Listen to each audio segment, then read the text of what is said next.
Hello viewers, नमस्कार। आप सभी का स्वागत है pathfinders by academy IAS के यूट्यूब चैनल पर। तो फ्रेंड्स, एक बहुत ही बड़ी डेवलपमेंट सामने नजर आते हुए दिख रही है कि रोल्स रॉयस ये एक ऐसी कंपनी है जो यूके के लिए अभी एक सबसे बड़ी कंपनी है। सिंबॉलिकली ये सबसे ग्रैंड कंपनी है यूके की, बहुत ही सोफिस्टिकेटेड कंपनी है। बिकॉज जिस तरीके की ये चीजें क्रिएट करती है, it requires a huge amount of sophistication. और अब फ्रेंड्स, ऐसे सोफिस्टिकेटेड चीज भारत में आने वाले बनने जा रहे हैं, तो इससे और क्या खुशी की बात हो सकती है। तो जी हाँ फ्रेंड्स, रोल्स रॉयस के जो सीईओ हैं वो इस समय भारत में हैं।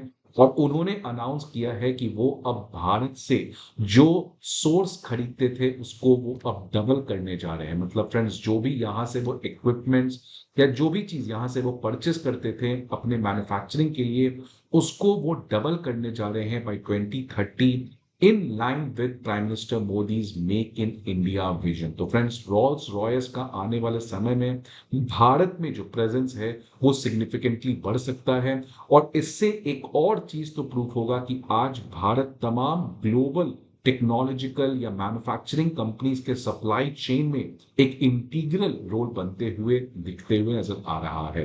तो देखिए फ्रेंड्स, रोल्स रॉयस के जो सीईओ हैं उन्होंने कहा है कि कंपनी जो है it is going to expand in India. और यहाँ पर वो बहुत सारे स्ट्रेटेजिक लोकल पार्टनरशिप करने जा रही है और यहाँ के लोगों को वो स्किल डेवलपमेंट भी करवाएगी, सो दैट रॉयल्स रॉयस का जो सप्लाई चेन है उसका एक सिग्निफिकेंट सोर्सिंग भारत से किया जा सके। और इसी कॉन्टेक्स्ट में एक टारगेट सेट किया गया है कि जो भी सप्लाई चेन सोर्सिंग इस समय भारत से किया जा रहा है, इसको 2030 तक एटलीस्ट डबल कर दिया जाएगा। तो फ्रेंड्स, इस समय जैसे मैंने पहले भी कहा कि रोल्स रॉयस के सीईओ जो हैं वो इंडिया में हैं। वो इसीलिए इंडिया में हैं बिकॉज यूके के प्राइम मिनिस्टर केयर स्टामर पहली बार ऑफिशियली भारत विजिट पर आए हुए हैं। और वो अकेले नहीं आए हैं, इनफैक्ट 100 एंटरप्रेन्योर्स, कल्चरल रिप्रेजेंटेटिव और यूनिवर्सिटी के वाइस चांसलर्स को भी लेकर आए हैं। तो friends, these country, these people at one point of time were colonizers। और आज देखिए भारत में किस तरीके का एक नया अवेकनिंग हुआ है इनका। और आज वो भारत के साथ वन टू वन बातचीत कर रहे हैं एट द सेम लेवल। तो फ्रेंड्स, ये बताता है कि history has change, countries have moved on, but India remembers कि कैसा एक्सप्लॉयटेशन एक जमाने में इन्होंने किया था। But this is not the correct time to go into that politics. तो इसीलिए भारत इस समय यूके की इस मजबूरी, यूके के इस पर्टिकुलर इंडिया के प्रति प्यार को यूज करके अपने नेशनल इंटरेस्ट, अपने विकसित भारत को पूरा करने का प्रयास कर रहा है। और समय आएगा तो eventually India will teach the world what they have done to us. तो फ्रेंड्स, वो तो बात की बात है, लेकिन इस समय भारत जो है वो वही चीज करने का प्रयास कर रहा है जो China under the Deng Xiaoping करने का प्रयास किया था, hide your strength and bind your time. और तो फ्रेंड्स, इसीलिए भारत जो है वो अननेसेसरली, क्योंकि पहले आप देखेंगे इंडिया यूके के रिलेशन में एक सबसे बड़ा जो इरिटेशन पॉइंट था कि यूके जैसे कॉलोनाइजर्स जिसने 200 साल भारत को एक्सप्लॉइट किया है, उसके साथ भारत कैसे दोस्ती कर सकता है। लेकिन फ्रेंड्स, उस पर्टिकुलर पॉलिटिक्स की वजह से भारत कभी भी यूके के टैलेंट को यूज नहीं कर पाया। और अब आप देख सकते हैं फ्रेंड्स, भारत वही कर रहा है कि यूके से कैसे मैक्सिमम चीजों को एक्सट्रैक्ट किया जाए और अपने मैन्युफैक्चरिंग टेक्नोलॉजिकल सुपरियोरिटी को बढ़ाया जाए, ये भारत प्रयास कर रहा है। और फ्रेंड्स, यूके के जो prime minister care Starmer Bharat आए हैं, वो इकोनॉमिक, पॉलिटिकल, स्ट्रेटेजिक पार्टनरशिप को तो स्ट्रेंथन करने आए हैं, लेकिन एक चीज जो उनके एजेंडा पे है वो है cultural partnership, people to people partnership.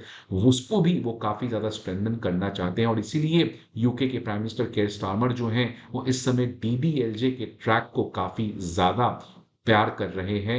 एक क्लियर कट यहां पर भारत की सॉफ्ट पावर के बारे में भी पता चलता है।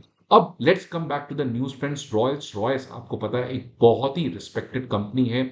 इस समय ये बेसिकली 3 काम करती है। पहला काम है, जितने भी कमर्शियल एयरक्राफ्ट आप देख लें, बोइंग, एयरबस, इनका जो इंजन्स है उसमें सबसे बड़ी मैन्युफैक्चरर इस समय रॉयल्स रॉयस है। इसके अलावा जितने भी डिफेंस में आप देखें, military transport, petrol aircraft, combat helicopters, इनके जो इंजन्स हैं वो भी रॉल्स रॉयस ही बनाती है। इसके अलावा जो प्रोपल्शन सिस्टम्स हैं, जो रॉकेट्स में यूज होते हैं, उसमें भी रॉल्स रॉयस एक नामी फिगर है। तो फ्रेंड्स, रॉल्स रॉयस केवल गाड़ी नहीं बनाती है, वो तो उसका एक छोटा सा पार्ट है, बट इस समय मैन्युफैक्चरिंग ऑफ इंजन्स, अब वो इंजन्स चाहे कमर्शियल एयरक्राफ्ट के लिए हो, मिलिट्री एयरक्राफ्ट के लिए हो या प्रोपल्शन सिस्टम्स के लिए हो, उन सभी में आज वर्ल्ड की एक सबसे बड़ी कंपनी जानी जाती है। अब फ्रेंड्स, रॉल्स रॉयस इस समय भारत में ऑलरेडी एक बड़ा प्रेजेंस रखती है। आप देख सकते हैं कि रॉल्स रॉयस जो है वो भारत से बहुत कुछ सोर्स करती है, such as high precision parts और इंजन कंपोनेंट्स, जिसको यूज करके वो मैन्युफैक्चर करती है सिविलियन एयर स्पेस में। वहां पे जो उनका इंजन बनता है defence and power system business में। तो फ्रेंड्स, ऑलरेडी भारत के बहुत सारे कंपनी सच एज देखें Hindustan aeronautics limited, force Motors, Tata, Bharat forge, Godrej और ऐसे बहुत सारे कंपनी हैं जो रॉल्स रॉयस के सप्लाई चेन पार्टनर्स हैं, और ऑलरेडी रॉल्स रॉयस जो है इससे एक सिग्निफिकेंट अमाउंट ऑफ सोर्सिंग करती है, और अब इसी को आने वाले समय में डबल करने का प्लान करते हुए दिख रही है। तो देखिए फ्रेंड्स, रॉल्स रॉयस ने एक तरीके से कहा है कि आने वाले समय में वो सिविल एविएशन, डिफेंस, एनर्जी, इन सभी चीजों में भारत के साथ अपने प्रेजेंस और पार्टनरशिप को काफी ज्यादा स्ट्रेंथन करेगी, and it will try to continue to power, protect and connect India for decades to come। तो फ्रेंड्स, भारत जो है वो अब टेक्नोलॉजी ट्रांसफर को लेकर भी काफी ज्यादा नेगोशिएशन रॉल्स रॉयस को कर रहा है। और आपको पता है कि 5th जनरेशन फाइटर जेट के लिए जो इंजन आया था, अब तो फिलहाल हमने साफरान के साथ डील कर लिया है, लेकिन रॉल्स रॉयस के साथ भी हमारी काफी अच्छी बातचीत चल रही थी, लेकिन टेक्नोलॉजी ट्रांसफर को लेकर लास्ट में एग्रीमेंट नहीं हो पाया। लेकिन फ्रेंड्स, अब वापस से कमर्शियल एयरक्राफ्ट का एटलीस्ट टेक्नोलॉजी अगर हम रॉल्स रॉयस से ट्रांसफर करवा लेते हैं और भारत के अंदर उसको लोकल मैन्युफैक्चर करते हैं, तो अगेन आने वाले समय में हम एविएशन स्पेस में काफी ज्यादा रोल प्ले कर सकते हैं। तो देखिए फ्रेंड्स, रॉल्स रॉयस ने कहा है कि रॉल्स रॉयस की जो एक्सपर्टीज है वो भारत के जो रिक्वायरमेंट्स है, भारत का जो विजन है, उसके साथ काफी ज्यादा मैच करता है। बिकॉज इस समय भारत जो है उसका एक फोकस है self reliance in defence sector, energy independence की तरफ भी भारत काफी सीरियसली फोकस कर रहा है, और वर्ल्ड क्लास एआई इंफ्रास्ट्रक्चर बनाने का प्रयास तो भारत निरंतर कई सालों से कर रहा है। तो ये जो भारत का 2047 का विजन है, इसमें रॉल्स रॉयस की एक्सपर्टीज जो है वो बहुत इंपॉर्टेंट रोल प्ले कर सकती है। फ्रेंड्स, ये डेवलपमेंट अगर आप देखें तो ये एक बड़ी डेवलपमेंट है, लेकिन इसी साल जस्ट 2 महीने पहले एक और बड़ी अनाउंसमेंट रॉल्स रॉयस की तरफ से आई थी कि रॉल्स रॉयस जो है वो अपना सबसे लार्जेस्ट, सबसे बड़ा global capability and innovation centre Bengaluru में उसने इनॉग्रेट किया था। फ्रेंड्स, ये जो global capability and innovation centre है, इसमें रॉल्स रॉयस का अगर मान लीजिए मैन्युफैक्चरिंग होता है इंजन यूके में, तो उसका जो डिजाइन है वो इंडिया के इंजीनियर्स इस ग्लोबल कैपेबिलिटी सेंटर से बना के भेजेंगे। उस इंजन का टेस्टिंग इंडिया के इंजीनियर्स जो है वहां पे करेंगे। उसका जो सर्विस है वो इंडिया में जो आपके सॉफ्टवेयर इंजीनियर्स हैं वो इस ग्लोबल कैपेबिलिटी सेंटर में काम करके भेजेंगे। तो फ्रेंड्स, जैसे आपको पता है कि पहले सर्विस सेक्टर में भारत जो है वो लो वैल्यू सर्विसेज देता था, आज भारत जो है वो कॉल सेंटर, बीपीओ से बढ़कर ग्लोबल कैपेबिलिटी सेंटर्स का सफर तय किया है, जहां पे आज हम हाई एंड सर्विस पार्टनर्स को प्रोवाइड कर रहे हैं इन द वेस्टर्न कंट्रीज। और यही देखिए फ्रेंड्स, अब देखिए आप, जैसे एस्ट्राजेनेका है वैक्सीन बनाने वाली कंपनी, उसका भी ट्रायल आज उनके कैपेबिलिटी सेंटर तमिलनाडु में इंडिया के इंजीनियर्स कर रहे हैं। तो आज जितने भी बड़े कंपनीज है फ्रेंड्स, उन सभी का ग्लोबल कैपेबिलिटी सेंटर जो है वो भारत में बन रहा है। और अब जैसे ट्रंप ने H1B वीजा को लेकर क्रैकडाउन करने का काम किया है, अब वापस से एप्पल, माइक्रोसॉफ्ट और ये जितने भी कंपनीज हैं वो इंडियंस को यूएस ना बुला के वो अपना खुद का जीसीसी इंडिया में खोल के वहां पे इंडियन टैलेंट्स को रिक्रूट